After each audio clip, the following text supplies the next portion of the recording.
Kumusta mga ka-food park? Ngayon ay gagawa tayo ng isang masarap at healthy na dish, ang insaladang ampalaya.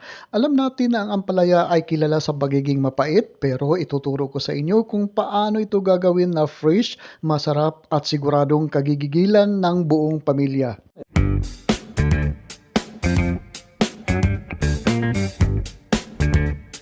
Ito po ay 2 pirasong malalaki at malulusog na ampalaya. Tanggalin lang natin ang mga dulo nito at bibiyakin natin ito ng pahaba na ganito.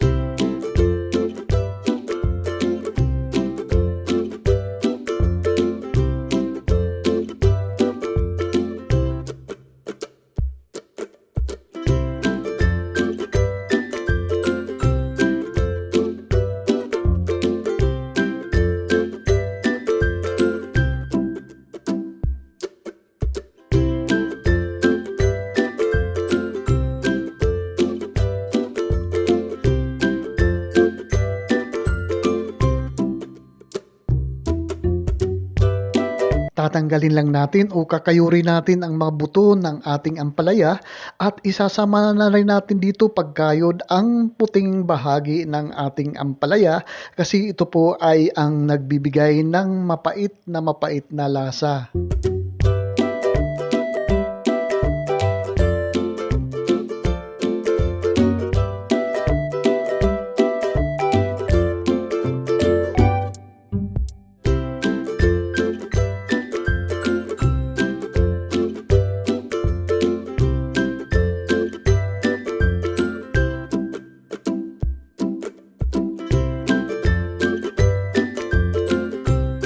Pagkatapos natin matanggal ang ating mga buto dito sa ating ampalaya at pati na rin ang puting bahagi ng ampalaya ay slice lang po natin ng maninipis ang ating ampalaya. At habang in-slice natin ang ating ampalaya ay special shoutout natin si Julie Daito ng Las Piñas City at saka si Jinky Silverio ng Kuwait. Maraming salamat po sa patuloy niyong pagsubaybay at pagtangkilik sa aking mga video recipe dito.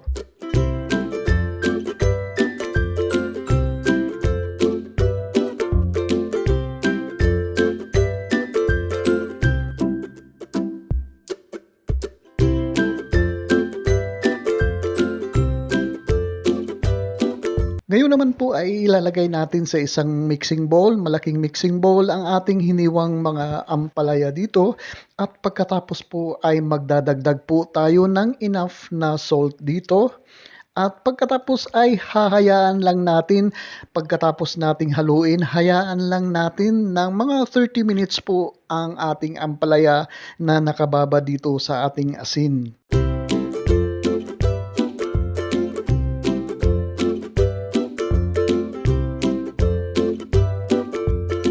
So 30 minutes po na nakababad ang ating ampalaya ay magtutubig po ito at pagkatapos ay pipigain lang po natin ito para matanggal po ang mabawasan ang pait ng ating ampalaya po dito. Pero guys, kung ngayon lang po kayo napadaan dito sa Dan's Food Park, mangyari po lamang na paki-subscribe po ang aking channel. Paki-click lang po ang subscribe button sa baba at pati na rin ang notification bell para palagi po tayong updated sa mga susunod kong video uploads.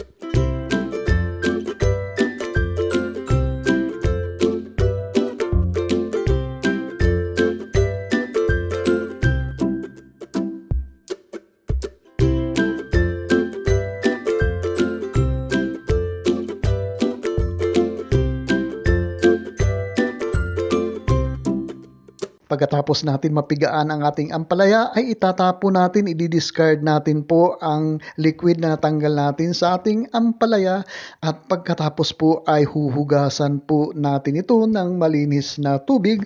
Siguro mga 2 beses po natin hugasan ang ating ampalaya para matanggal po yung alat, mabawasan ang alat dito sa ating ampalaya.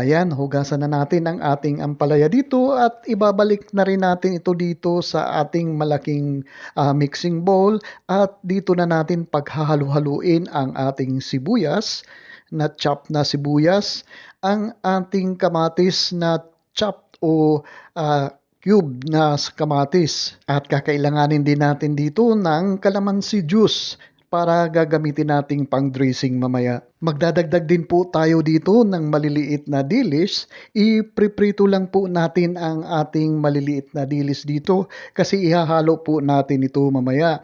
At ang ating vinaigrette o ang ating dressing ay maglagay lang po tayo ng asukal po dito. Kung gaano karami ang asukal, nasa sa inyo na po yan kung ano ang panglasa na gusto nyo po.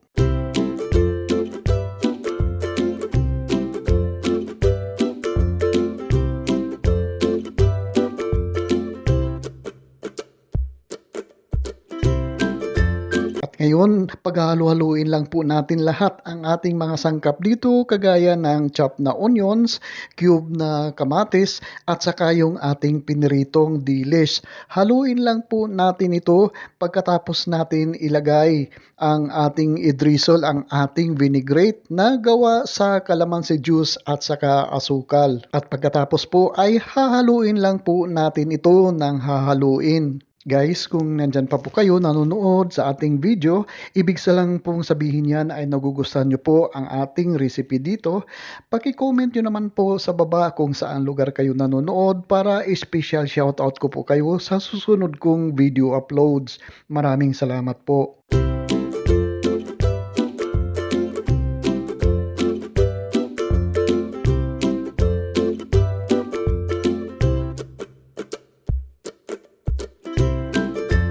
Ito na po ang ating insaladang ampalaya na hindi mapait at napakasarap nito at tiyak na kagigiliwan ng ating buong pamilya. Maraming salamat po sa panonood. Hanggang sa muli.